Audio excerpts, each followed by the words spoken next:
ನಮಸ್ಕಾರ ವೀಕ್ಷಕರೇ, ಇವತ್ತು ನಾನು ಮದುವೆ ಮನೆಯಲ್ಲಿ ಮಾಡ್ತಾರಲ್ಲ ಮೊಸರನ್ನ, ಅದನ್ನು ಮನೆಯಲ್ಲೇ ಹೇಗೆ ಮಾಡ್ಕೊಳ್ಳೋದು ಅಂತ ತೋರಿಸ್ಕೊಡ್ತಾ ಇದ್ದೀನಿ.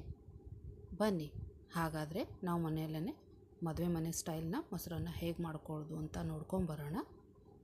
ಅದಕ್ಕಿಂತ ಮುಂಚೆ ನಮ್ಮ ಚಾನಲನ್ನು ಸಬ್ಸ್ಕ್ರೈಬ್ ಮಾಡಿಲ್ಲ ಅಂದರೆ ಸಬ್ಸ್ಕ್ರೈಬ್ ಮಾಡೋದನ್ನು ಮಾತ್ರ ಮರಿಬೇಡಿ.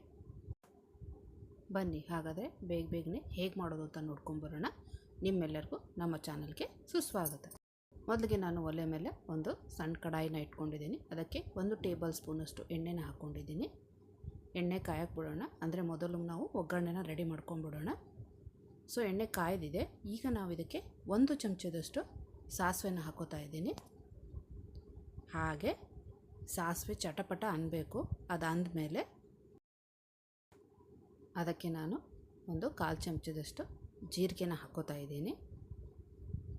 ಸೊ ಈಗ ಒಂದು ಅರ್ಧ ಚಮಚದಷ್ಟು ಉದ್ದಿನಬೇಳೆನ ಹಾಕ್ಕೋಬೇಕು. ಹಾಗೆ ಒಂದು ಅರ್ಧ ಚಮಚದಷ್ಟು ಕಡಲೆಬೇಳೆನ ಹಾಕೋತಾ ಇದ್ದೀನಿ. ಸೊ ಈಗ ನಾವು ಇವನ್ನ ಸ್ವಲ್ಪ ಹೊಂಬಣ್ಣ ಬರಬೇಕು, ಸ್ವಲ್ಪ ಗೋಲ್ಡನ್ ಬ್ರೌನ್ ಆಗುವವರೆಗೂ ಅದನ್ನು ಚೆನ್ನಾಗಿ ನಾವು ಹುರ್ಕೋಬೇಕು. ತುಂಬ ಹೊತ್ತಿನ ಹುರಿಯೋದೇನು ಬೇಡ, ಬೇಗನೆ ಆಗಿಬಿಡುತ್ತೆ, ಎಣ್ಣೆ ಕಾಯ್ದಿರುತ್ತಲ್ವ. ಸೊ ನೋಡಿ, ಚೆನ್ನಾಗಿ ಫ್ರೈ ಆಗಿದೆ ಈಗ. ಸೊ ಈಗೇನು ಮಾಡೋಣ, ನಾನಿಲ್ಲಿ 4 ಮೆಂತ್ಯ ಮೆಣಸೆಕಾಯಿನ ಹಾಕೋತಾ ಇದ್ದೀನಿ. ಇದು ಎಲ್ಲ ಸ್ಟೋರ್ಗಳಲ್ಲೂ ಸೂಪರ್ ಮಾರ್ಟ್ಗಳಲ್ಲೂ ಸಿಗುತ್ತೆ. ಈಗ ಚೆನ್ನಾಗಿ ಅದನ್ನು ಕಲಿಸ್ಬಿಟ್ಟು ಗ್ಯಾಸ್ನ ಆಫ್ ಮಾಡ್ಕೊಂಬಿಡೋಣ. ಸೊ ಎಣ್ಣೆ ಬಿಸಿ ಇರುತ್ತಲ್ಲ, ಈಗ ನಾವು ಕರಿಬೇವು ಸೊಪ್ಪನ್ನ ಹಾಕ್ಕೊಳ್ಳೋಣ. ಚೆನ್ನಾಗಿ ಒಂದು ಸತಿ ಅದನ್ನು ಕಲಿಸ್ಬಿಡೋಣ. ಈಗ ಇದನ್ನು ನಾವು ಸೈಡಿಗೆ ಎತ್ತಿಟ್ಕೊಳ್ಳೋಣ. ಈಗ ನಾನಿಲ್ಲಿ ಒಂದು ಬೌಲ್ನ ತೊಗೊಂಡಿದ್ದೀನಿ. ಅದಕ್ಕೆ 3 ಕಪ್ನಷ್ಟು ಅನ್ನನ ಹಾಕೋತಾ ಇದ್ದೀನಿ. ನಾನು ಮುಂಚೆನೇ ರೆಡಿ ಮಾಡಿ ಇಟ್ಕೊಂಡಿದ್ದೀನಿ. ಸೊ ಈಗ ಅದನ್ನು ಚೆನ್ನಾಗಿ ಈ ಥರ ಹರಡ್ಕೊಳ್ಳೋಣ. ಸೊ ಈಗ ಅದಕ್ಕೆ ನಾವು ರುಚಿಗೆ ತಕ್ಕಷ್ಟು ಉಪ್ಪನ್ನ ಹಾಕೋಬೇಕು. ಅನ್ನನ ತುಂಬ ಮೆತ್ತಗೆ ಬೇಯಿಸ್ಕೊಳ್ಳೋಕೆ ಹೋಗಬೇಡಿ, ಮೀಡಿಯಮ್ ಆಗಿರಲಿ. ಹಾಗೆ ಒಂದು 1/4 ಕಪ್ನಷ್ಟು ಮೊಸರನ್ನು ಹಾಕೋತಾ ಇದ್ದೀನಿ. ಗಟ್ಟಿ ಮೊಸರು, ಕೆನೆ ಮೊಸರು ಇದ್ರಂತೂ ಇನ್ನೂ ಟೇಸ್ಟಿಯಾಗಿರುತ್ತೆ. ಸೊ ಹಾಗೆ ನಾನಿಲ್ಲಿ ಅರ್ಧ ಕಪ್ನಷ್ಟು ಹಾಲನ್ನ ಉಪಯೋಗಿಸ್ತಾ ಇದ್ದೀನಿ. ನಿಮ್ಮ ಮನೇಲಿ ಏನಾದರೂ ಕೆನೆ ಇದ್ದರೆ ಅದನ್ನು ಹಾಕ್ಕೊಳ್ಳಿ, ಚೆನ್ನಾಗಿರುತ್ತೆ ಟೇಸ್ಟು. ಸೊ ನಾನಿಲ್ಲಿ ಅರ್ಧ ಕಪ್ನಷ್ಟು ಹಾಲನ್ನ ಹಾಕ್ಕೊಂಡಿದ್ದೀನಿ. ಈಗ ಇದನ್ನು ಚೆನ್ನಾಗಿ ಕಲಿಸ್ಕೊಂಬಿಡೋಣ. ನಿಮಗೆ ಏನಾದರೂ ಸ್ವಲ್ಪ ಗಟ್ಟಿ ಅನಿಸಿದ್ರೆ ಇನ್ನೊಂದು ಸ್ವಲ್ಪ ಹಾಲನ್ನ ನೀವು ಹಾಕೋಬೋದು. ತುಂಬ ಹುಳಿ ಮೊಸರನ್ನು ಉಪಯೋಗಿಸ್ಕೆ ಹೋಗಬೇಡಿ. ಸ್ವಲ್ಪ ಹುಳಿ ಮೊಸರಿದ್ದರೆ ಸ್ವಲ್ಪ ಹಾಕ್ಕೊಳ್ಳಿ. ನಾನಿಲ್ಲಿ ಫ್ರೆಶ್ ಮೊಸರನ್ನೇ ಯೂಸ್ ಮಾಡಿರೋದು.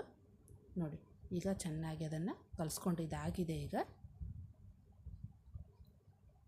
ಈಗ ಅದಕ್ಕೆ ನಾವು ಸಣ್ಣಗೆ ಹೆಚ್ಚಿರ್ಗೊತಕ್ಕಂಥ ಕೊತ್ತಂಬರಿ ಸೊಪ್ಪನ್ನ ಹಾಕೋತಾ ಇದ್ದೀನಿ. ಒಂದು ಅರ್ಧ ಕಪ್ನಷ್ಟು ಹಾಕ್ಕೊಂಡಿದ್ದೀನಿ.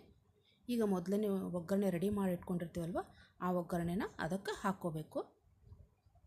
ಈಗ ಇದನ್ನು ಚೆನ್ನಾಗಿ ನಾವು ಕಲಿಸ್ಕೊಳ್ಳೋಣ. ನಾನಿಲ್ಲಿ 1-2 ಮೆಂತ್ಯ ಮೆಣಸಿಕಾಯಿನ ಸ್ವಲ್ಪ ಹೀಗೆ ಮುರಿದಿದ್ದೀನಿ, ಅಂದರೆ ಅದರಲ್ಲಿರುವಂಥ ಸ್ವಲ್ಪ ಖಾರ ಆ ಟೇಸ್ಟು ಅನ್ನಕ್ಕೆ ಬರಲಿ ಅಂತ ಅಷ್ಟೇ. ನೀವು ಬೇಕಾದರೆ ನಿಮ್ಮ ಮನೆಯಲ್ಲಿ ಈ ಪೊಮೊಗ್ರಾನೇಟ್ ಅಂದರೆ ದಾಳಿಂಬೆ ಬೀಜ ಇದ್ದರೆ ನೀವು ಅದನ್ನು ಕೂಡ ಇದಕ್ಕೆ ಹಾಕೋಬೋದು. ನಾನಿಲ್ಲಿ ಅದನ್ನು ಬಳಸ್ತಾ ಇಲ್ಲ. ನೀವು ಅದನ್ನು ಹಾಕ್ಕೊಂಡ್ರೆ ಇನ್ನೂ ಟೇಸ್ಟು ಚೆನ್ನಾಗಿರುತ್ತೆ. ಸೊ ನೋಡಿ, ಎಷ್ಟು ಬೇಗ ಮದುವೆ ಮನೆ ಸ್ಟೈಲ್ ಮೊಸರನ್ನ ರೆಡಿಯಾಗೋಯಿತು ಮನೆಯಲ್ಲೇ. ಸೊ ನೋಡಿದ್ರಲ್ಲ ವೀಕ್ಷಕರೇ, ಮದುವೆ ಮನೆಯಲ್ಲಿ ಹೇಗೆ ಮಾಡ್ತಾರಲ್ಲ ಮೊಸರನ್ನ, ಹಾಗೆಯೇ ಮನೆಯಲ್ಲೇ ಹೇಗೆ ಮಾಡ್ಕೊಳ್ಳೋದು ಅಂತ. ಸೊ ಈ ರೆಸಿಪಿ ನಿಮಗೆ ಇಷ್ಟ ಆಗಿದ್ದರೆ ಲೈಕ್ ಮಾಡಿ, ಹಾಗೆ ನಮ್ಮ ಚಾನಲ್ನ ಸಬ್ಸ್ಕ್ರೈಬ್ ಮಾಡೋದನ್ನು ಮಾತ್ರ ಮರಿಬೇಡಿ. ಮುಂದಿನ ಒಂದು ಹೊಸ ರೆಸಿಪಿಯೊಂದಿಗೆ ಮತ್ತೆ ನಾನು ನಿಮ್ಮನ್ನು ಭೇಟಿಯಾಗ್ತೀನಿ. ಎಲ್ಲರಿಗೂ ಧನ್ಯವಾದಗಳು. Thank you for watching.